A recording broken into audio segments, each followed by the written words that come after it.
இவன் தன்னைத்தான சுருகி கடைசி கண்ணாடி முன்னாடி பார்த்தா ஒருத்தன் தான் இருக்கான். அவன் கொள்கையில யாருமே இல்லை, எல்லாரையும் வெட்டி விட்டான். நீ அழுக்கு, நீ அப்ப அழுக்கு, நீ தூய்மை கிடையாது, நான் தான் தூய்மை பேசி கடைசி அவனும் அழுகி போயிட்டான். அப்படிப்பட்ட விஷயத்தை இஸ்லாம் நாம் போதிக்கவே இல்லை.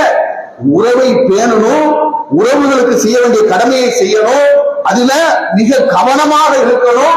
அவர்கள் இணை வைப்பு கொள்கையின் பக்கம் அழைத்தால் அது பெற்ற தாயாக இருந்தாலும் அந்த அமலுக்கு அந்த காரியத்திற்கு கடுமையான முறைகளை நாம் எதிர்ப்பு தெரிவித்து அந்த காரியத்தை விட்டு விலகிக் கொள்ளணுமே ஒழிய ஒட்டுமொத்தமாக உறவுகளையே விட்டு விலக சொல்லி இஸ்லாம் நமக்கு கற்றுத்தரவில்லை என்கின்ற செய்தியையும் இந்த நேரத்தில் நமக்கு நினைவுபடுத்தி அல்லாஹ்வுடைய அருளுக்குரியவர்களாக அல்லாஹ்வுடைய அருள் விசாலமாக கிடைக்கப்பட்ட கூட்டத்தில் நாம் ஆவதற்காக இந்த உறவுகளை பேணுவோம்.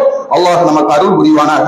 வாஹிரு தாவானா அல்ஹம்துலில்லாஹி ரப்பில் ஆலமீன். அஸ்ஸலாமு அலைக்கும் வரஹ்மத்துல்லாஹ்.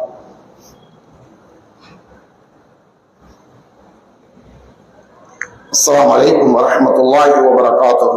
அல்ஹம்துலில்லாஹ் அல்ஹம்துலில்லாஹி வஹதா.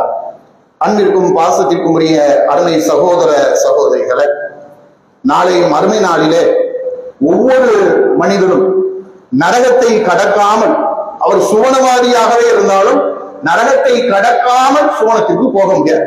இது அல்லாஹ் திருமறை குர்ஆன்ல சொல்றான். இது அல்லாஹ் ஏற்படுத்திருக்கக்கூடிய நீதி, இது அல்லாஹ்வுடைய சட்டம். அப்ப நரகத்தை கடக்கிறதுனா எப்படி கடக்கிறது? நரகத்துக்கு மேல அல்லாஹ் ஒரு பாலத்தை போட்டிருக்கான், அதான் சிராத்.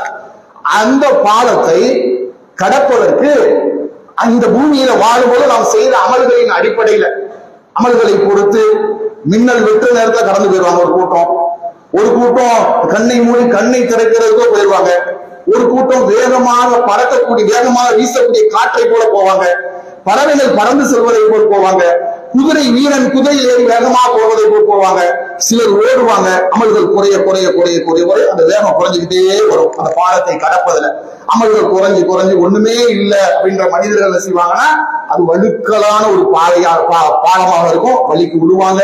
இருள் நிறைந்த பாலமாக இருக்கும், கடந்து செல்ல முடியாது. சில பேர் நடந்து போவாங்க, சில பேர் தவழ்ந்தே போவாங்க. இப்படி போகும் பொழுது நாம நினைப்போம், நம்ம கிட்டதான் அமல்கள் அல்லாஹ்வுடைய கிருபையை கொண்டு நிறைய செய்யறோமே, ஏகத்துவ கொள்கையில் இருக்கிறோமே, நம்ம ஈஸியா அந்த பாலத்தை கடந்துடலாம் அப்படின்னு நம்ம நினைப்போம். அங்கதான் ரெண்டு விஷயத்தை அல்லாஹ் வைத்திருக்கிறான். அந்த பாலத்தின் வலதுபுறமும் அந்த பாலத்தின் இடதுபுறமும் இரண்டு விஷயங்கள் நமக்காக காத்துக் கொண்டிருக்கும். அந்த பாலத்தின் வலதுபுறம் அமானிதம், நம்மை நம்பி ஒப்படைக்கப்பட்ட அமானிதமான விஷயங்கள் நிற்கும். அந்த பாலத்தின் இடதுபுறம் நம்முடைய ரத்தம், அந்த உறவுகள் நிற்கும். நாம